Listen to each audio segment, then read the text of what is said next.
sus manos y sus pies y reflejar su imagen. Romanos capítulo 12, versículo 2. Dice que no os conforméis a este siglo, sino transformaos por medio de la renovación de vuestro entendimiento, para que comprobéis cuál sea la buena voluntad de Dios, agradable y perfecta. Este es un versículo que todos conocemos, a los que todos hemos ido en alguna ocasión o lo hemos compartido y lo hemos querido tratar o que se haga parte también de nuestra vida. Es una exhortación y dice que no os conforméis. Cuando una persona se conforma a algo, es como, por ejemplo, la pituitaria, es un miembro de la nariz que percibe los olores, ¿no? Y sabes si huele a fresa, naranja, a limón, y percibes los olores del campo y todo tipo de olores, también los malos, ¿no? Pero cuando estás ya en un tiempo dentro de ese olor, parece que pierdes el sentido de ese olor, porque ya te has hecho a ese olor.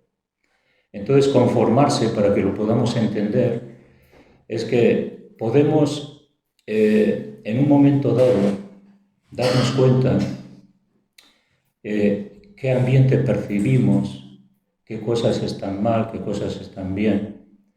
Pero si dejamos de entender qué es lo que está mal, entramos a veces en ese conformismo, donde permitimos que haya cosas en nuestra vida que no deben de estar. Entonces aquí la exhortación del apóstol Pablo es que no os conforméis. Precisamente está hablando de que no os conforméis al sistema mundano actual de este siglo, de esta vida. No nos conformemos al estilo de vida de los demás. No entremos a formar parte de lo que los demás lo tienen como normal. Entonces sabemos que este mundo es un mundo que es malo y tenemos que percibir que aquello que es malo no nos tenemos que conformar a ello. De tal forma que luego puede ser un hábito normal hacer cosas indebidas y entender que está bien no percibir, discernir en ese sentido. Gálatas lo dice bien, Gálatas 4.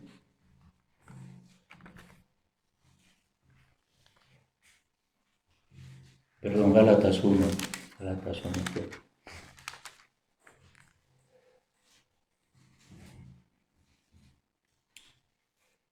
Dice que está hablando de Jesús, el cual se dio a sí mismo por nuestros pecados. Jesús se entregó por nuestros pecados, para librarnos del presente siglo malo. O sea que el Señor murió por nuestros pecados para que nosotros tuviéramos victoria contra este presente siglo malo. Relaciona la muerte de Jesús y su victoria, lo relaciona para que nosotros entendamos que también es nuestra victoria, que recibimos el perdón de pecados y la liberación de este presente siglo malo. Así que el Señor, al perdonar nuestros pecados, también nos ha hecho libres de las influencias de este mundo, de tal forma que tenemos la autoridad para salir de este mundo, no salir físicamente, pero sí salir espiritualmente para que no caigamos en ese, como dice la palabra, en ese conformismo. Podemos conformarnos, pero tenemos que entender que estamos viviendo en un presente siglo malo y tenemos que seguir perseverando y podemos decir olfateando y viendo lo que está mal, ¿no? En Hechos 2:40 dice que Pablo dice que sed salvos de esta perversa generación. Le está diciendo sed salvos de esta perversa generación, y ahí está en un contexto de arrepentimiento, de perdón de pecados, de nueva vida. Así que, ¿cómo podemos salir, ser salvos de este estilo de vida, de este mundo actual, de este siglo malo? Aquel era un siglo malo, pero este también, el siglo que hemos comenzado, es un siglo malo. ¿Cómo ser libres de ese siglo malo? Ser sacados, ser librados. Es por los méritos de Jesucristo, ¿no? Entonces, no tenemos que dejarnos controlar por los valores, sabiduría, opiniones, deseos corruptos y placeres egoístas de este mundo. ¿Me entendéis, verdad? Estamos envueltos en una serie de valores que no son los nuestros en muchas ocasiones y nosotros tenemos que controlar y no dejarnos llevar por la sabiduría de este mundo, las opiniones. ¿Qué piensa este mundo? Sino más bien qué piensa Dios y qué piensa su palabra. Los deseos corruptos, todos sabemos que son los deseos de la carne, y lo que tiene que ver con los placeres egoístas, que sí que son placeres egoístas, pero en base a la carne, pues no deben de prevalecer. Son del mundo. Por lo tanto, no nos tenemos que conformar. No nos tenemos que conformar a este mundo. Tenemos que constantemente pensar que hemos sido llamados, redimidos, perdonados, y por lo tanto tenemos que mirar de lejos, contemplar, pero no tocar nada que sea inmundo, ¿no? Tenemos que estar contra las prevalentes y populares estilos de vida y el espíritu de este mundo. Tenemos que despreciar lo malo y amar lo justo. El otro día hablábamos de eso también, ¿no? Tenemos que despreciar lo malo y amar lo justo. Todo aquello que viene malo tenemos que despreciarlo, tenemos que apartarlo. Y sin embargo, amar lo justo. Aquí en el mismo versículo 9 de Romanos 12 dice que el amor sea sin fingimiento, aborrecer lo malo y seguir lo bueno. Esta es la forma de salir de un estilo de vida que incluso la Iglesia y el creyente se puede conformar. Y a veces podemos mezclarnos, ¿no? por decirlo así. Y esa mezcla lo que trae es que al final te conformas con una cosita, con otra. Y entonces el propósito de Dios de la santificación en nuestra vida, pues se queda ahí, ¿no? En primera de Juan, capítulo 2, versículo 15,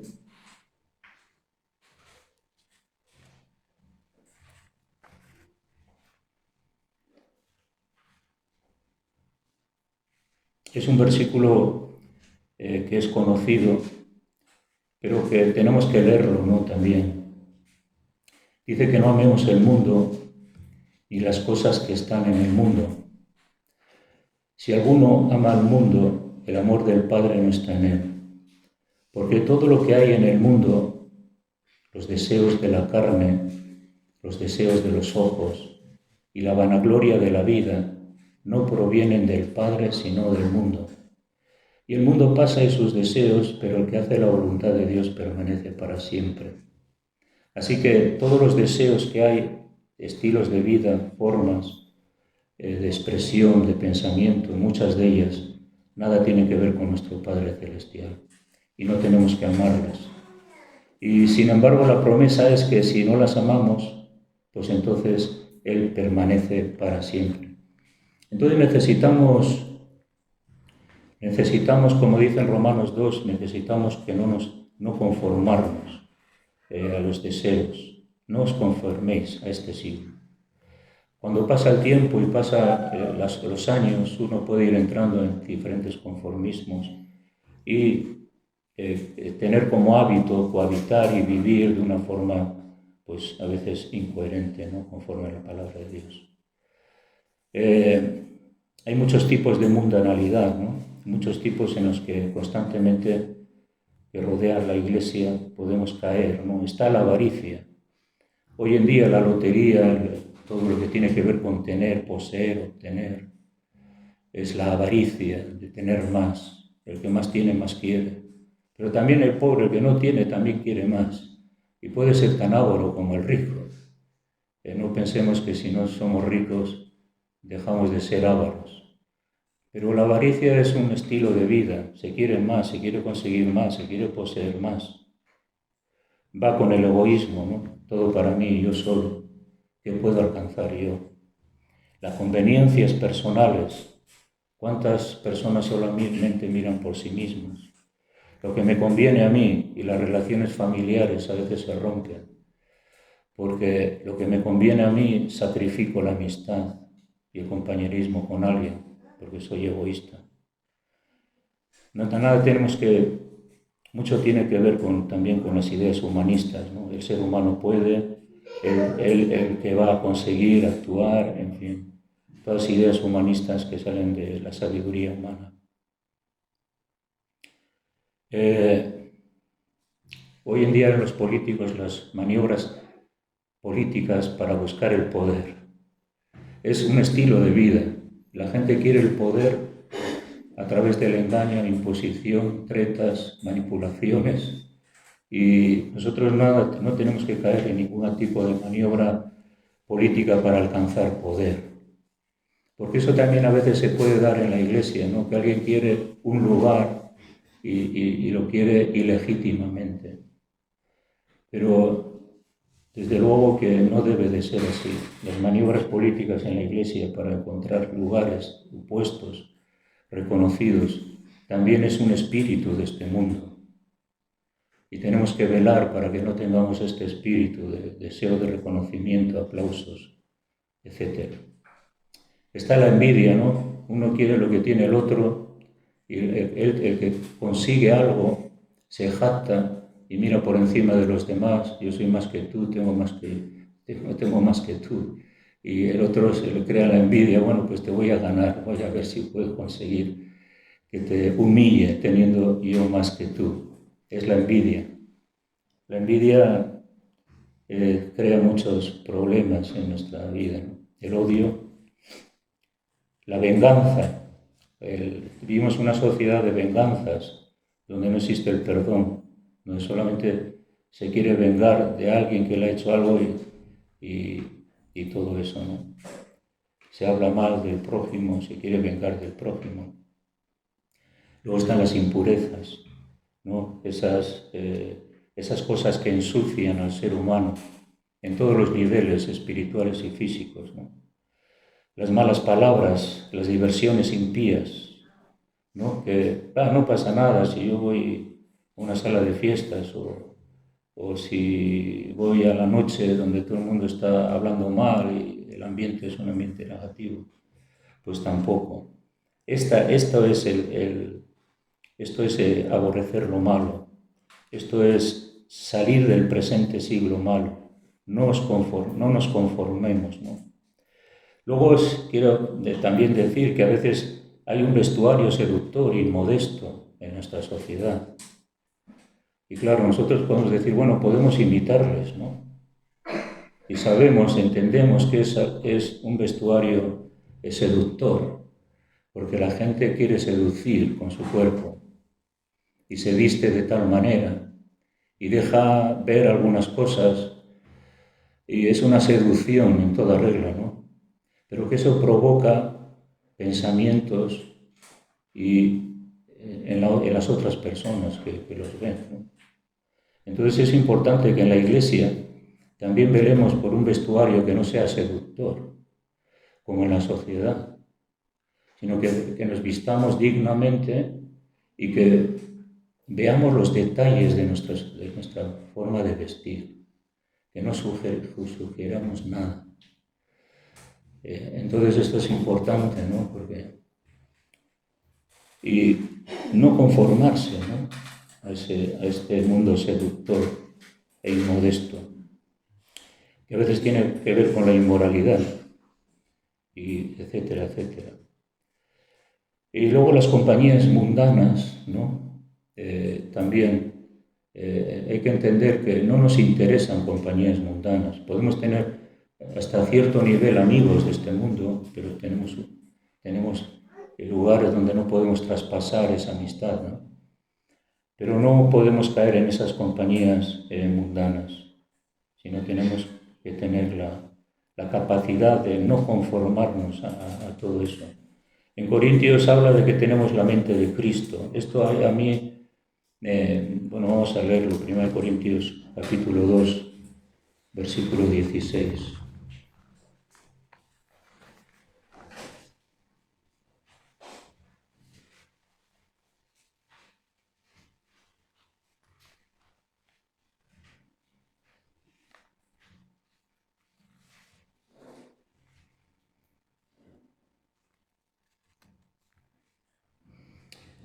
Este versículo es realmente impresionante, ¿no?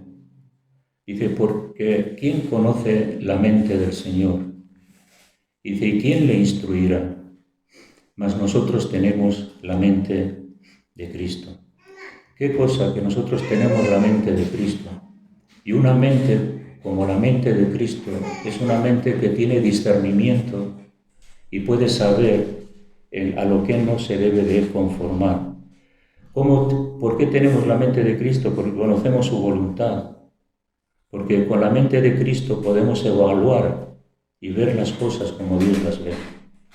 Ahora, si no tenemos la mente de Cristo, nos conformamos, no discernimos. Pero teniendo la mente de Cristo entendemos cuál es su voluntad. Y amando, ¿no?, a las personas y respetando a las personas, ¿no? Así que necesitamos esa perspectiva de la visión, ¿no?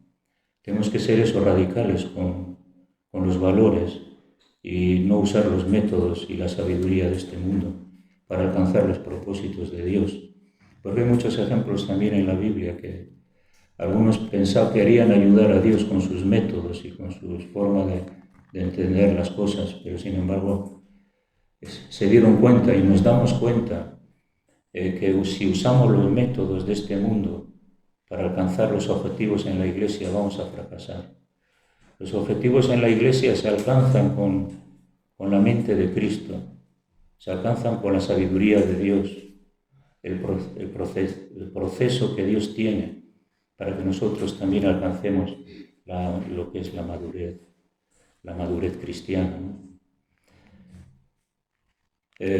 No es que estamos en una esfera, hay como una anacoreta en el monte, o en un monasterio donde la gente se va a vivir porque allí va a encontrar la santidad y no se mueve en el mundo real, se mueve en un ambiente pequeño y donde hacen sus cosas espirituales, ¿no? Porque la anacoreta busca a Dios a su manera y se va de este mundo pensando que así va a alcanzar mayor espiritualidad. Pero no es así. El Señor nos dijo que no te pido que los quites del mundo, sino que los guardes del mal. Entonces ahí estamos nosotros en esa realidad, ¿no? Ahora, cuando aquí habla también de lo que es dice que no nos conformemos, pero a la vez tenemos que transformarnos por medio de la renovación de nuestro entendimiento. O sea, hay una renovación y hay una transformación. Claro que hemos sido transformados y renovados al venir al Señor, pero a veces pasa el tiempo y nos damos cuenta que a veces estamos demasiado conformándonos demasiado y teniendo amistad demasiado con este mundo, tocando cosas, mirando esto, aquello, y necesitamos esa transformación, necesitamos esa renovación.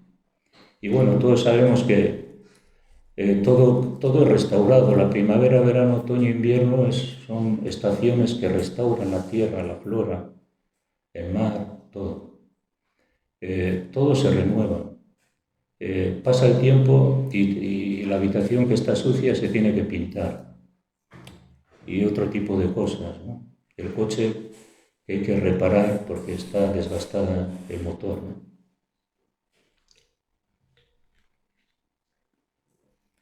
Y nosotros también estamos ahí porque necesitamos periódicamente, ¿no?, una reparación, a veces una transformación en nuestra vida. Se pegan muchas cosas en nuestro corazón, en nuestra mente, sobre todo nuestra mente. La mente es el lugar de batalla y donde constantemente fluyen los pensamientos. No hay momento en que dejas de pensar, solo cuando duermes. Pero te levantas y ya empiezas a pensar esto, aquello, lo otro. Sales a la calle según lo que ves, en fin, todo, ¿no? La mente, los pensamientos. Y es algo que necesitamos a veces reparar nuestra mente, arreglar los desperfectos, ¿no? Y eso es lo que es la restauración y la renovación. Y podemos decir que la reparación y la renovación tiene que ver con arreglar los desperfectos que hay y ponerlos como estaban originalmente, ¿no? Recuperar el origen del producto, de lo que se tiene que recuperar y restaurar. Entonces, dice que, bueno, también habla de la modificación de una cosa para poder ponerla en el estado que antes tenía. Ahora, hoy en día, se restauran muchos coches antiguos y cosas antiguas como muebles, se recupera la restauración de lo que antes tenía. Nosotros a veces podemos perder parte de esa imagen de Cristo, porque somos la imagen de Cristo. Y a veces esa imagen de Cristo que somos nosotros puede estar un poco turbia, puede estar un poco eclipsada, puede estar un poco que ha perdido la luz, ¿no? Y que tenemos que renovarnos, tenemos que modificar, tenemos que ponernos de nuevo en el estado que antes teníamos y reparar el deterioro que hemos sufrido. Y es verdad que todos estamos ahí, todos hemos sufrido deterioros por alguna otra razón, pero necesitamos volvernos a la imagen que el Señor tiene de nosotros y poder ser lo que Dios quiere que nosotros seamos, ¿no? Bueno, yo me acuerdo hace años cuando leí este versículo de Jeremías 15, que muchos los conocéis.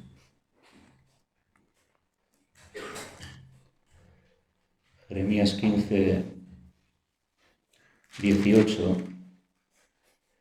está hablando de que Dios quiere reanimar a Jeremías.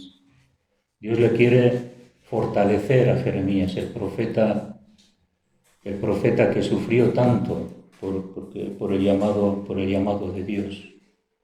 Y aquí vamos a leer, pero vemos a un Jeremías que acusó a Dios de no ser tan fiel como él debiera. Ahí yo creo que estamos todos, que a veces podemos acusar a Dios de algo que pensamos que debería ser más fiel conmigo de lo que es o lo que habría sido. Pero sin embargo Dios le dice que se tiene que arrepentir de tales palabras y seguir confiando en la promesa que Dios le había dado de que Él le llamó y por lo tanto tenía que seguir adelante. Y este capítulo habla luego en los versículos siguientes de eso, ¿no?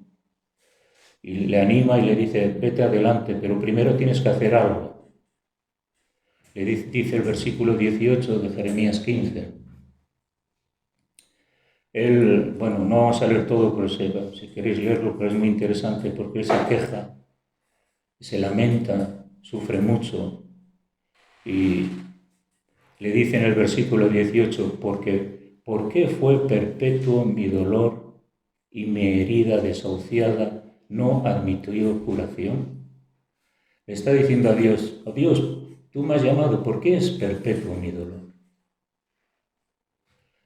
¿Por qué estoy como con una herida desahuciada que no admite curación? Una herida desahuciada es una herida abierta que no cierra, que supura, que te hace sufrir. Y Jeremías se queja, ¿no?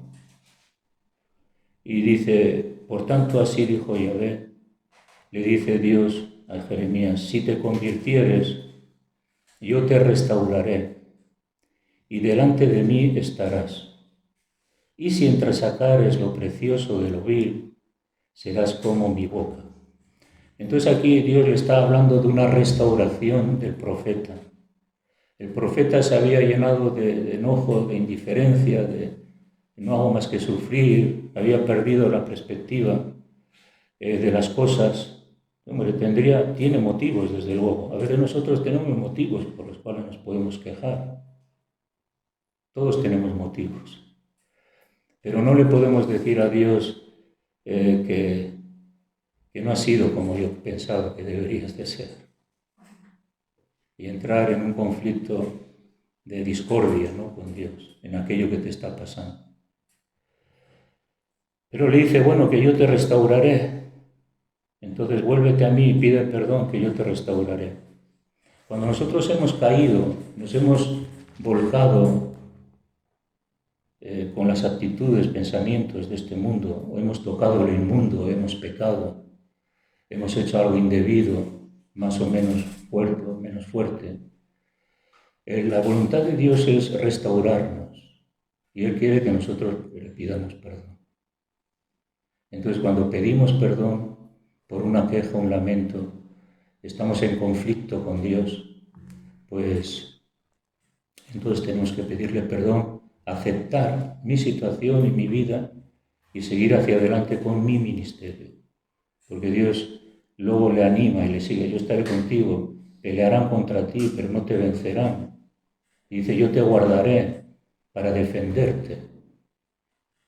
Así que le está diciendo, yo no te he dejado, Jeremías, yo voy a seguir peleando por ti, te voy a seguir defendiendo, voy a seguir contigo, porque yo te he llamado y yo te voy a sustentar, ¿no?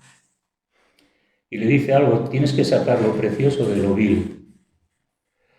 Y es lo que nosotros tenemos que hacer para cuando entramos en el tema de lo que es la restauración, la renovación que nos dice el versículo 2 de Romanos 12.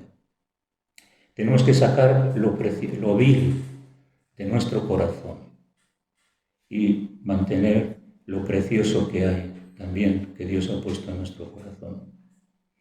Así que bueno, el Señor nos invita, ¿no?, a reparar aquello que está mal en nuestra vida, nos invita a no conformarnos, a transformarnos, nos invita a cambiar. Tenemos que cambiar, Dios no es el que tiene que cambiar, somos nosotros los que tenemos que cambiar. Dios no cambia, es el mismo y no varía en absoluto, nada. Pero nosotros sí que cambiamos, sí que variamos. Somos nosotros los que nos tenemos que poner siempre en orden, los que tenemos que pedir perdón, los que tenemos que ir a la línea de la voluntad de Dios en nuestras vidas. Tenemos que reconocer nuestros errores. No escondas tus errores, reconócelos. Pide perdón. Reconocer nuestros errores, ¿no?, y sanar todo aquello que nos hace tener a veces malos pensamientos, impuros e incorrectos. Porque a veces nuestra mente se contamina. Si damos lugar a los valores de este mundo y no nos renovamos en el espíritu de nuestra mente, porque tenemos la mente de Cristo, entonces vamos a tener pensamientos impuros, incorrectos, ahí borboteando constantemente. Eso hay que erradicar, ¿no?, alineándonos con el Señor y renovando nuestras vidas. Con sinceridad, ¿no? Salmo 51 es también algo que yo muchas veces me he parado sobre este versículo y he entendido que necesito algo que tengo que limpiar en mi vida, que tengo que renovar en mi vida. Salmo 51, 10.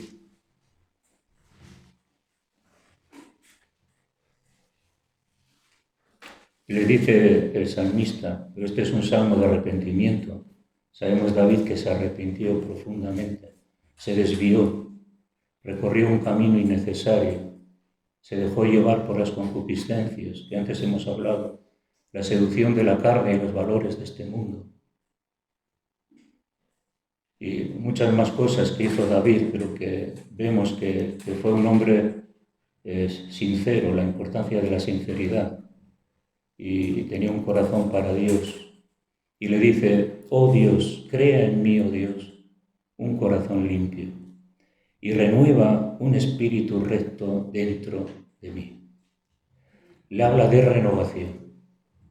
Un espíritu recto. Renueva mi espíritu, el espíritu que tenía, que ya no lo tengo, ya no es tan recto, estoy ya bastante involucrado en muchas cosas a veces. Renueva ese espíritu recto.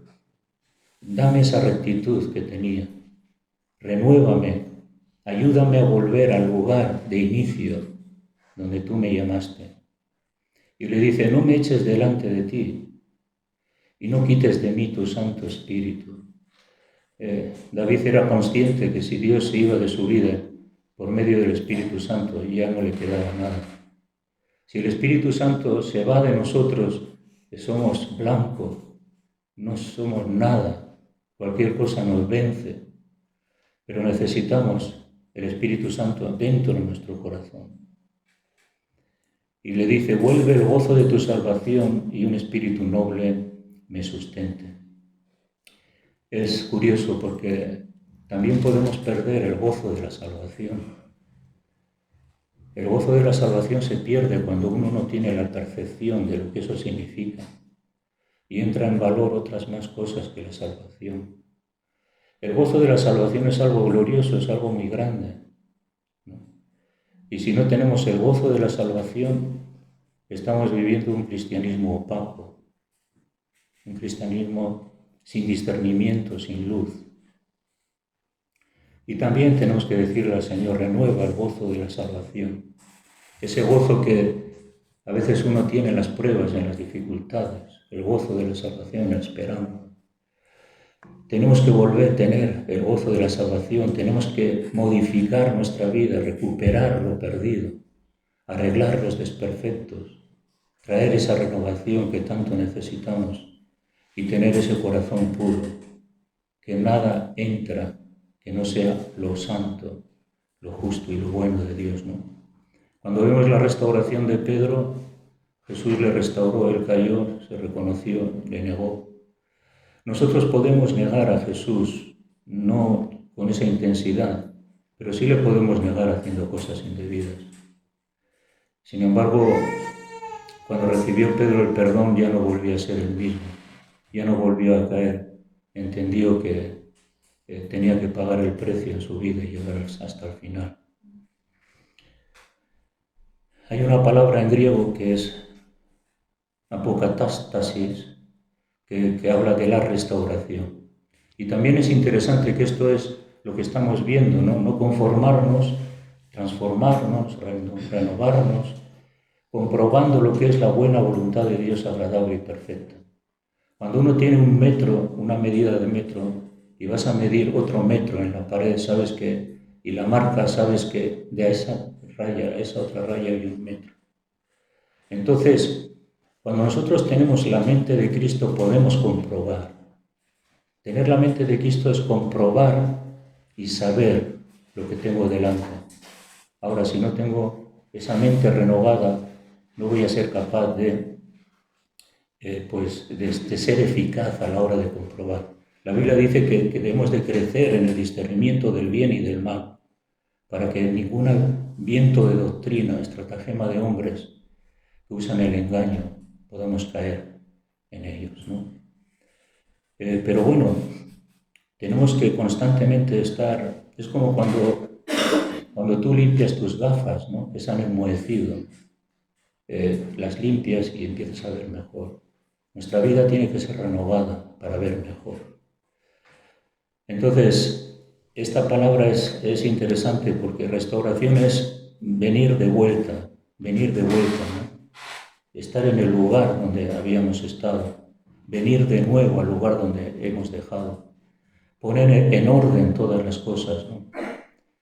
Reparar lo que ha sido dañado y establecer el orden de Dios en nuestra vida, no nuestro propio orden, el orden de Dios en nuestra vida. Dios es un Dios de orden y nosotros tenemos que ordenarnos, establecernos en Dios y sobre todo sacar toda raíz que pueda estar en lo más profundo de nuestro corazón, que hace que el desarrollo de nuestra vida cristiana pues no sea efectiva, ¿no? Bueno, hay mucho más por aquí, pero creo que no voy a ser demasiado. Quizás otro día podemos seguir. Y vamos a pedir al Señor que Dios nos renueve, que nos restaure, que nos ayude a no conformarnos a este siglo y transformarnos. Esta palabra es interesante, una transformación. Os conocéis que muchas cosas se transforman, ¿no? Está, por ejemplo, la crisálida, antes de ser mariposa, que sufre una transformación. Pues si no pasa por una de esas fases de transformación, pues no llega a ser mariposa. Nosotros estamos también en esa necesidad de seguir transformándonos a la imagen del Señor. Amén. Vamos a orar. Y después podemos cantar una canción. Y es la última canción, no sé, podríamos cantar. Pero también vamos a dar lugar a los hermanos que quieren pasar, orar aquí adelante. Pues también. Vamos a orar. Señor, te damos gracias, Señor, por tu salvación, por la obra de la cruz del Calvario. Te damos gracias porque somos más que vencedores, pero, Señor, necesitamos renovarnos, necesitamos transformarnos, necesitamos, Señor, entender, Señor, para mirar y ver como tú ves y miras, tener tu mente para ver y sentir como tú sientes, mirar como tú miras, pensar como tú piensas. Señor, y que todas las artimañas de este mundo y los valores de este presente siglo malo no entren en nuestra mente ni en nuestro corazón, sino que nos podamos estar al margen de todo eso, viviendo para ti, Señor, sirviéndote a ti, Padre. Ayuda, Señor, a los hermanos con las cargas, las dificultades, las situaciones. Señor, que seamos capaces de humillarnos y solamente esperar en ti, Señor. No podemos hacer nada sin ti, nuestros esfuerzos son en vano. Solo tú tienes palabra, la palabra que necesitamos, y solo tú puedes ejecutar tu poder para transformar y cambiar nuestra vida. Ayúdanos, ayuda a mis hermanos con cargas, dificultades y luchas, y darles fuerzas y puedan seguir hacia adelante. En el nombre de Jesús. Amén. Déjanos ver tu poder.